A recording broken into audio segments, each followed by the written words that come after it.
Hello, welcome to a short little session on coping and specifically coping in face of common workplace stressors. I don't think any of us ever choose to actively not cope. Um, and this session will just explore different elements of how we cope, and hopefully it will be helpful. So coping is at the heart of resilience. It is about a skill set that we may or may not have, but that we can acquire to help us navigate life's difficult situations. There are different types of coping skills, maladaptive and adaptive. Maladaptive are the type of coping skills that we often use unconsciously and aren't necessarily very helpful long term. Often they bring great relief in the short term, things like shopping or busying or drinking or good old denial. But they're not as helpful. Unfortunately, when we're really struggling, we tend to lean more on our maladaptive coping skills than we do our adaptive. And our adaptive are, as I mentioned, often more conscious, intentional, and they are helpful in the moment, but also more helpful long term. So unsurprisingly, we shall be focusing on the adaptive type of coping skills.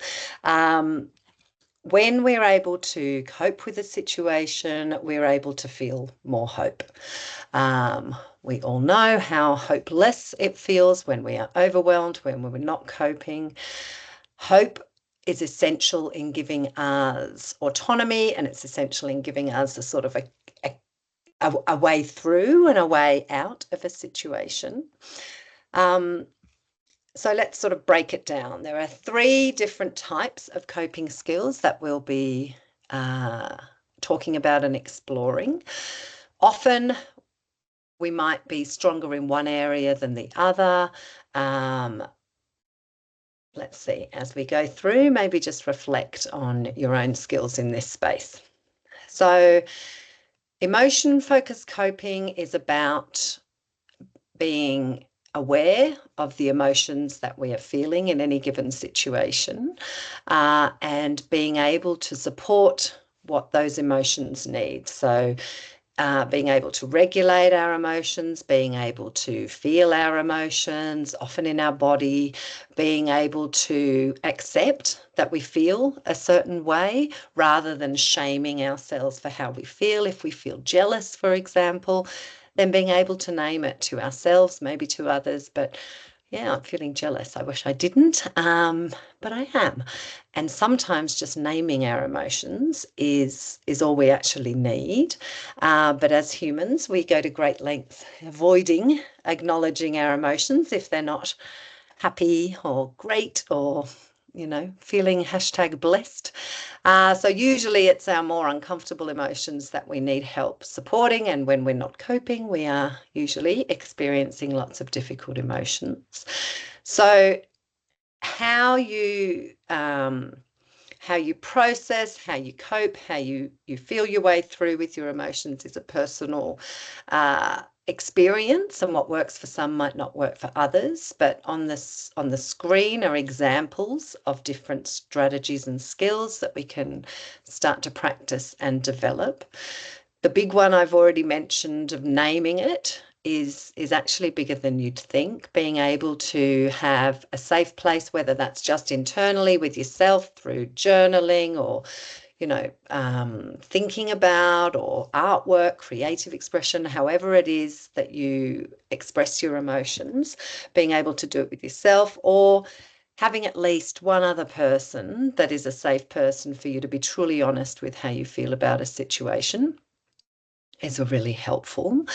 When we're able to feel our emotions without judging ourselves for the fact that they exist, then we're able to turn to our emotions in a more compassionate way, more in line with how we would turn to somebody else who was feeling a difficult feeling.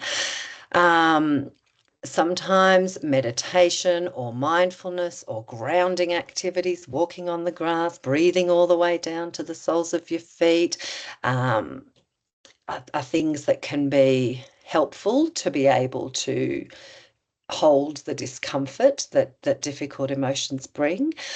Often our feelings are a bit of a window to our needs. So if we get in tune with how we're feeling, and then we're able to ask ourselves, well, what do I need? And then the gold standard would be prioritizing getting that need met rather than expecting others to meet that need. Physical movement is a big part in our emotion coping. Looking at the stories that we're telling ourselves and, pondering how accurate is that. Sometimes we get stuck in quite catastrophic thinking. Well, often when we're feeling uncomfortable, our thoughts are generally fairly unhelpful and fairly negatively swayed. So that's when talking to other people can be helpful, or journaling, just to be able to look at those thoughts and the stories and think, okay, so that's the worst case scenario. What might be a little bit more realistic? That can help to soothe ourselves. So dealing with the emotion first. Often what a lot of us do is we want to bypass the discomfort and we want to go straight into problem solving. It's nothing right or wrong about that. It's just good to notice what your process is.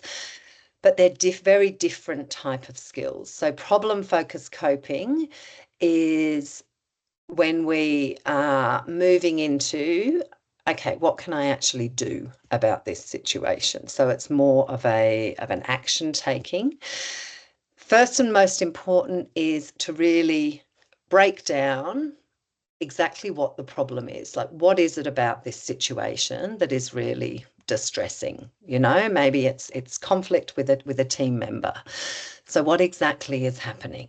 The team member is not inviting you to meetings that you should be attending. So that feeling of exclusion, feeling of being left out.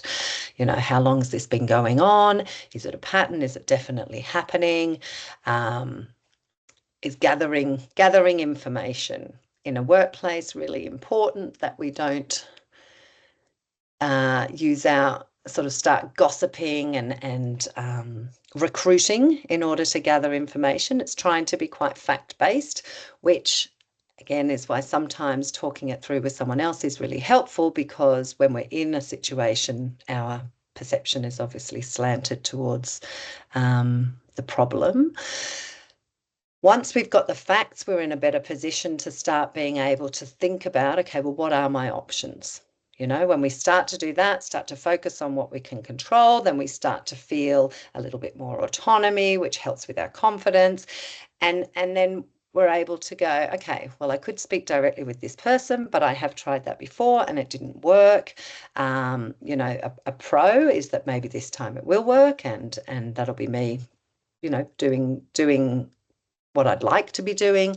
A con might be that it gets dismissed and then I feel even worse, So in that scenario, it would be, okay, so maybe that's step one, but then what is step two? If that doesn't work, then maybe I speak with, with a team lead or something like that.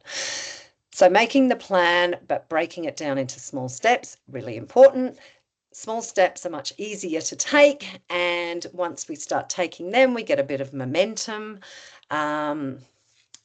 Depending on the nature of the problem, it might involve things like setting boundaries. In that scenario, it might be, hey, I've noticed that you're not including me in those meetings. Can you please start including me? Because I feel like I've got value to add, and that's an example of a boundary, and also asking for what you need. It might involve seeking support.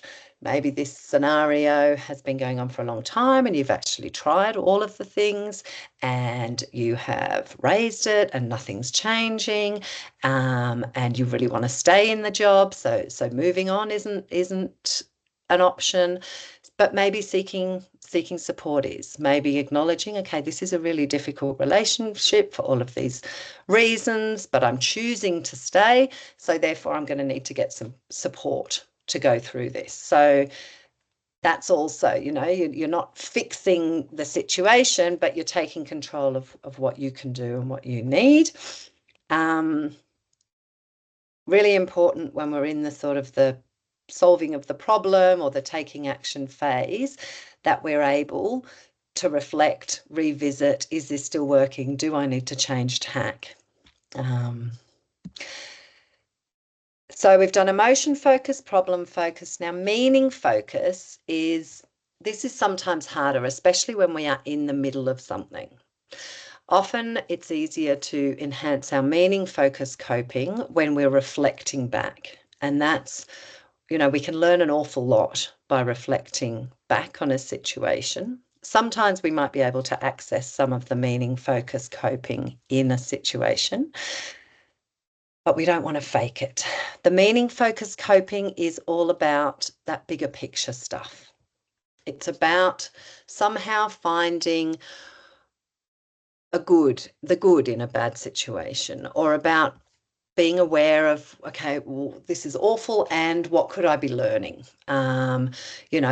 Maybe this is really awful. Why is it so awful with me? Maybe it's a key to your values. In the example I've used, maybe inclusion is a really important value for you, and so therefore being excluded is something that is incredibly painful. I mean, as it is for most humans.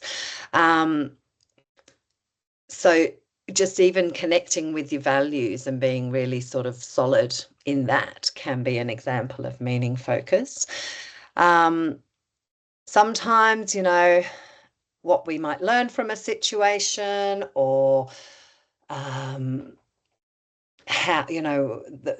the bigger picture sort of goodness of a really challenging situation. Sometimes people want to push us into this before we're ready, and then it can feel really dismissive. But when we're choosing it for ourselves, it can actually be really empowering.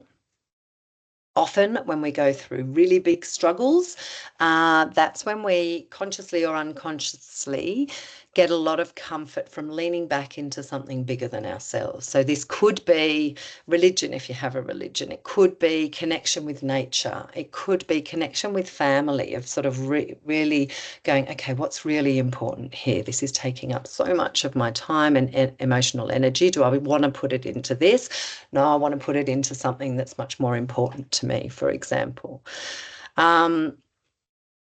The retelling our story as well is focusing on our strengths, on our resilience, on our ability to get through things, because often when we're in something difficult, using the example again, we can feel very much like a victim, which really undermines our confidence.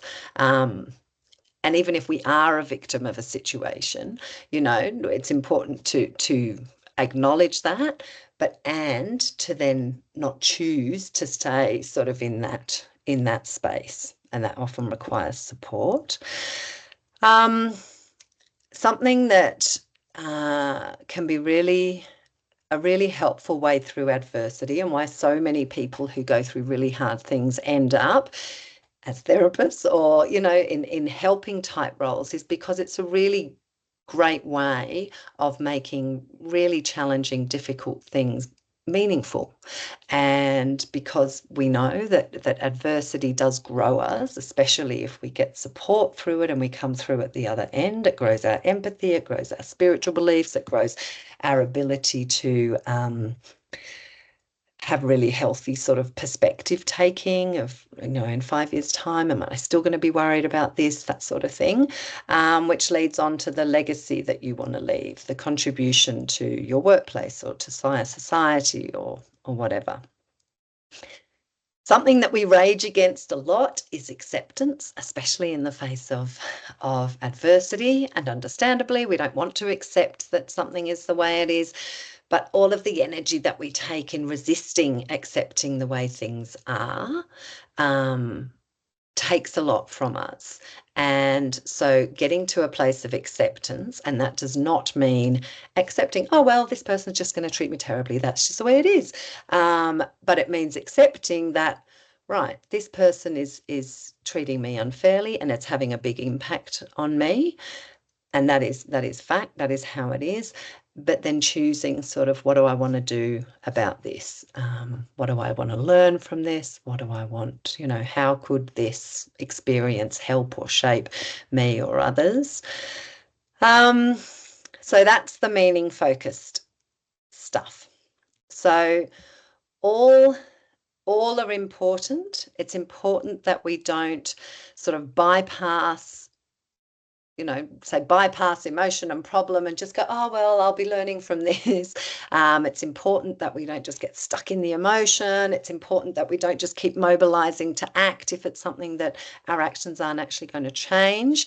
But here's a little pathway. So you can think about any workplace stressor that you're currently experiencing and reflect on, well, how do I feel about this thing? What are the emotions? Where do I feel them in my body? What do I need? And how can I define this problem? Out of this problem, what actually is within my control? What could I do? Not committing to actually doing it, but what could I do? Starting generating those options, the pros and cons. And then that meaning-making stuff. Again, depending on what you're coping with, sometimes things are really big and we really can only get to the meaning-making stuff, as I said, in hindsight. But, it's helpful to start thinking, well, far out, this is a nightmare, but what could I possibly learn from this? How could this experience potentially shape me? And the field of looking into, if it's a really big thing you're coping with, things like post-traumatic growth and reading biographies of people who've been through, huge things can help to sort of access that level of hope. So there is a little handout attached that you can use to reflect on these things. Please stay in touch. It's a very brief overview, but I hope that was helpful. Thank you.